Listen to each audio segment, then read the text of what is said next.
কি দিব? বিশ্ব পৰিৱেশ দিৱস কিমান তাৰিখ? 5 জুন। সংগতিৰাজ্ঞী কোনোবা এখন ৰচনা লিখিবলৈ দিল যে গছ আমাৰ বন্ধু বা পৰম বন্ধু।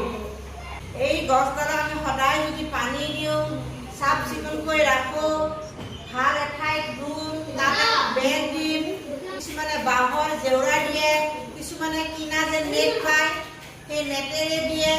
গছডাল ৰোৱাৰ পিছত কি কৰিম আমি? পানী দিম আৰু কি কৰিম? যতনেৰে ৰাখিম, হয়নে? গৰু ছাগলী অন্যান্য জীৱ জন্তু খাব নোৱাৰা কৰি তাক ধুনীয়াকৈ বেৰ দি ৰাখিম। এটা সন্তান, এটা ল'ৰা ছোৱালীক যিমান মৰম কৰে মাক দেউতাকে, তেনেকৈ আমিও গছডালক তেনেকৈ কি কৰিব লাগিব? মৰম কৰিব লাগিব, হয় নে নহয়? কিয় লাগে? কিয় মৰম কৰে গছডালক কৰিব লাগে আমি? কাৰণ আমি উশাহত কি গেছ গ্ৰহণ কৰোঁ? অক্সিজেন গেছ আমি গ্ৰহণ কৰোঁ। আৰু সেই অক্সিজেন গেছ কোনে দিব? এই গছডালে দিব আমাক। আমি যদি প্ৰত্যেকজন মানুহে, প্ৰত্যেকজন ছাত্ৰ ছাত্ৰীয়ে যদি আমি ঘৰত বা ৰাস্তাত বা গাঁৱত ভাল ভাল ঠাইত যদি ৰুই দিওঁ, সেই আমাৰ কাৰণে ভাল হ'ব নে নাই? হ'ব। অকল স্কুল বুলি নহয়, আমি ঘৰতো ৰুব পাৰিম। আজিৰ দিনতে হওক বা পিছত আমি ৰুবলৈ পাৰিম। যেতিয়া গাঁওখন গছ গছনিৰে ভৰপূৰ হ'ব, যেতিয়া বহুত গৰম দিন হ'ব, তেতিয়া আমি কি কৰোঁ? বেছিভাগ গাঁৱত কি নাই? ধৰি লওক কাৰেণ্ট নাই বা ফেন নাই, তেওঁলোকে কি কৰিব? গছৰ তলত বহিব যাব। আৰু আমি যিটো কাৰেণ্টৰ ফেনৰ বতাহ পাওঁ তাত কৰি বহুত ভাল সেই গছৰ তলত থাকি ঠাণ্ডা লাগি যায়। বুজি পাইছা? সেইকাৰণে আমি গছ গছনি ৰুব লাগে।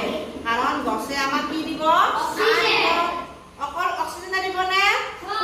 ছাঁ দিব, বতাহ দিব, ঠাণ্ডা বতাহ, হয়নে নহয়? আৰু দেখাত আৰু কি দেখিব? সৌন্দৰ্য। ফল মূল খাব পাৰোঁ, আৰু নাপাওঁ। এডাল আম গছ যদি ৰুই দিয়া, আমডাল ডাঙৰ হৈ গ'ল, বহুত আম হ'ল, আৰু আমি আনন্দত আমবিলাক পকিলে খাওঁ, হয় নে নহয়? আমাক গছডালে, আম গছডালে কি দিব? অক্সিজেনো দিব, বতাহো দিব, ছাঁও দিব, আৰু আমৰ সেই ঠানিৰ পৰা আমি কাঠ বনাব পাৰোঁ। আৰু যিটো অলাগতিয়াল সৰু সৰু খৰি হয়, সেই খৰিত আমি জুই ধৰিব পাৰোঁ।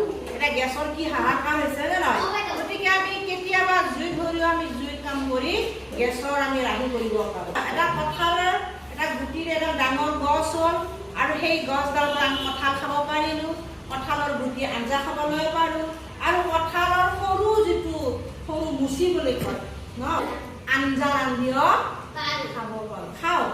তেনেকৈ আমি বিভিন্ন ফল মূল গছ ৰুই আমি কি কৰিব পাৰোঁ?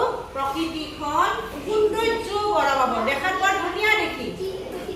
গতিকে আমি গছক কি বুলি ক'ব পাৰোঁ? এতিয়া গছ আমাৰ পৰম বন্ধু। এতিয়া লিখা গছৰ